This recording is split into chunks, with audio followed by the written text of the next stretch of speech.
보험 상식 100% 채워주는 배주환 프로입니다. 예비 엄마 아빠라면 자녀를 위해 어떤 것들을 준비해야 할지 고민이 참 많죠. 태아보험 가입도 출산 과정에서 해야 하는 여러 고민 중 하나일 것 같은데요. 우선은 태아보험에 가입을 해야 할지 말아야 할지부터 고민하실 것 같아요. 만약 준비한다면 언제 어떻게 해야 할지도 고민이실 거고요. 오늘은 이런 고민을 하고 있는 분들을 위해 영상을 준비했습니다.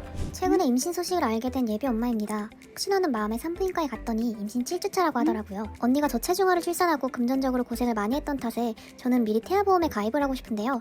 남편은 아이 태어나고 가입하면 되는 거 아니야? 라고 하더라고요.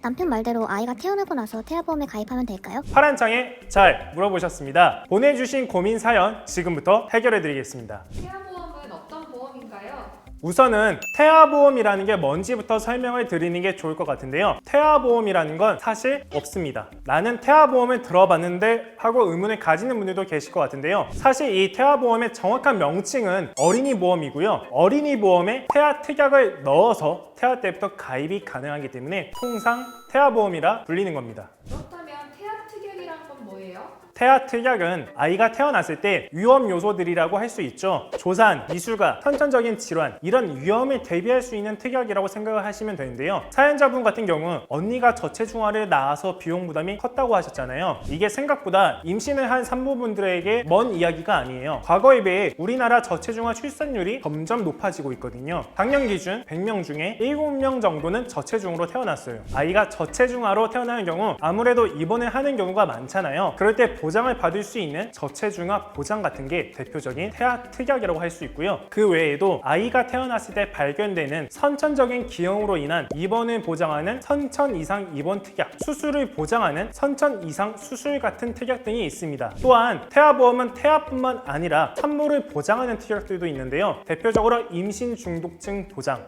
임신 출산 질환 관련 입원 수술, 또 유사산 시 위로금을 지급하는 특약도 있습니다. 사연자 남편분의 말처럼 출산 후에 태아보험에 가입하는 게 나을까요? 결론부터 말씀드리자면 아이가 태어나고 난 뒤에는 태아보험 가입은 불가합니다. 뱃속에 있을 때는 아무 때나 가입할 수 있나 하는 의문이 생길 수도 있을 것 같은데요. 아무 때나 가입이 되는 건 아니고요. 보험사마다 차이는 있지만 통상 22주에서 23주까지만 가입이 가능합니다. 더불어 임신을 하고 나면 굉장히 여러 검사들을 하잖아요. 일반적으로 임신 10주에서 20주 사이에 1차, 2차 태아 기형아 검사나 양수 검사 같은 여러 검사를 시행하는데요. 검사를 받고 나서 기형아 소견이 발견된 경우에는 가입이 어려울 수 있습니다. 아이가 태어나고 난 다음에 태아보험 가입은 안 되더라도 어린이 보험에 가입을 하면 되지 않나 하는 의문을 가지는 분들도 계실 것 같아서 참고로 말씀드리자면 신생아의 경우 황달이 굉장히 흔히 보이는 증상 중 하나입니다. 황달은 만사가의 60%, 미숙아의 80%에서까지 발견되기도 한다는데요. 실제 황달 때문에 자녀의 보험 가입이 거절된 경우도 있습니다. 그러니까 자녀를 위해 보험을 준비하려는 분들이라면 여러 이상 소견이 발견되기 전에 미리 하는 게 좋겠죠.